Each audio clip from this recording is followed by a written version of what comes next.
Welcome to the best damn tabletop gaming show nobody's watching. Today we're going to talk about Star Wars Force and Destiny by Fantasy Flight Games, although didn't they sell it? It doesn't matter, who cares. Pathfinder Talent Tree from the Seeker career. They are a survivalist kind of character who has a big emphasis on having like a pet that you really like. You got a force bond, an animal bond they call it, this connection with this animal, and you got some superpower kind of stuff going on with the animal, and that's about it. It's okay. Let's find out why. Okay, so first of all, let's talk the general survival stuff. What is about the survival stuff that more than anything, it's all about removing setback die? Always, always. Anyway, you get just about every remove setback die talent from any kind of survival-based thing you might be doing, foraging for food and shelter. Also, these checks take a shorter amount of time. That's another common thing. They all are much quicker, which I don't know how useful that actually is. It depends on how the GM is even running the thing. How much are they even keeping track of the time? That's the thing, GM. Whenever you have a character, especially Pathfinder, they have all these talents where it's like cut the time in half or reduce time by whatever. You should probably think, like, what does that actually mean? Look at the rules if it's there. I don't even know if it's there. It's one of those things that's like, who cares? I'll just wing it, right? I think most people would just wing it. There might not even be rules. Maybe there are rules. I don't even know because I never bothered because I'm just going to wing it. Most people are just going to wing it. GM, figure out how you want to wing it, general idea, and look at it. Make sure it makes sense for your campaign, okay? You know, always look at your character's thing. That's the benefit of having a class-based system instead of just a whole bunch of talents. You can see what your players have and then kind of tweak your adventures to make the most of it every now and again. You don't have to bend over backwards, but a little effort can't hurt, right? You have an easier time dealing through, or moving through, dealing with difficult terrain in actually a couple different ways. I don't know if it's really worth it. You have all of this stuff dealing with stuff that doesn't typically come up that often, which is really weird because, I mean, Star Wars, they spend like half the time outside in the wilderness, but a lot of the times, at least in my experience, it's more just going through Imperial bases and the like, and on ships, and it's fun, but it depends on your campaign. Always keep that in mind. Ask the GM, hey, what kind of campaign are you running? Should I even be picking this character? I really want a psychic animal friend. Am I throwing my points away? We have talents that will allow you to use the Force to make you better at stealth checks. Not all stealth checks, just certain stealth check, or dealing with certain perception-based check. It doesn't work all the time is what I'm trying to say, but you'll read it. I'm not going to read everything for you. We also can use our forciness to be better moving through terrain. So we have a regular talent that helps us move, or a couple talents that help us move through terrain. At a certain point, it's just like, oh yeah, you can do it, right? A character is so good at a thing that just, yeah, you're fine. Don't even worry about it. Everyone roll a check but you're fine. But I get all these cool talents that make me better at it. No, just do it. You're fine. As a player, I don't know if I like that or not. We have some big help with survival and resilience checks. Also, because, you know, you're a survival person, you're going to be pretty physically resilient. Not just literally with the resilience skill, but in general in various ways. So we got a decent amount of toughened and grit. I'd say average. This actually would be average for a combat character. Tough and grit, especially when you combined enduring. We have a rank of enduring. You can increase your soak by 1 eventually, that's huge. It's a huge defensive thing. So yeah, I've seen combat trees with worse defense, although they're usually really great in the offense, like glass cannons, which this isn't really. But point is, they got some pretty solid defense, and they're not really a combat tree. And now that we've got all that crap out of the way, the reason you actually pick this tree to begin with, or you're thinking about picking this tree, animal bond. Develop a long-term bond with a single animal of certain silhouette, blah, blah, blah, blah, blah. We then have a couple talents that deal with working with that animal, using your force. So, first of all, you can kind of share pain with them, take some damage instead of them. We have another check that deals with handling or taming animals, which I guess if you already have a mental bond with an animal, you don't have to tame them, but you know, to handle them, there's some stuff you could do with animals, so that will help you with your particular bonded animal. I think mostly it'd be for animals you find, tame a baby rancor, ride them into battle, you know, that kind of fun stuff. Finally, though, we have the tree saver, basically, yeah. It saves the tree, mental bond, so you can see and hear through the senses of your animal person.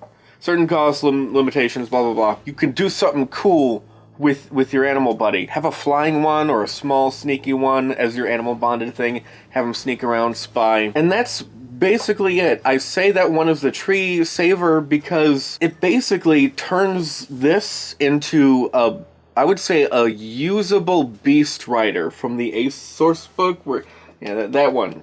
I don't know why I'm pointing to it. You can't see. Beast rider from the Ace source book. Not a big fan. Mostly just about riding beast. It's so specific and weird. Why bother? But here, you form an animal bond with one animal, and then you can use it to spy. And then you have that whole, oh, I have my Pikachu, right? I have my little furry friend who's always around, my familiar. And then you can, I guess, do what the Beast Rider did, which is try and tame wild animals and use them in your missions. A variety of ways as you go about doing your thing. That's okay. It's fine. It's perfectly fine. The Beast Rider was kind of sucky.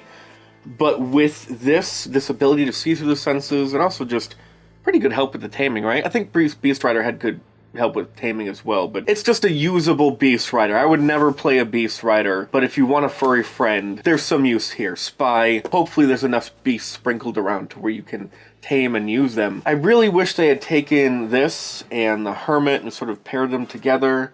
If you had that one talent where, what do they have Hermit have? Something about they can do with, like, distract people, strain people while you attack them or something. They assist you in your combat check, or whatever it was.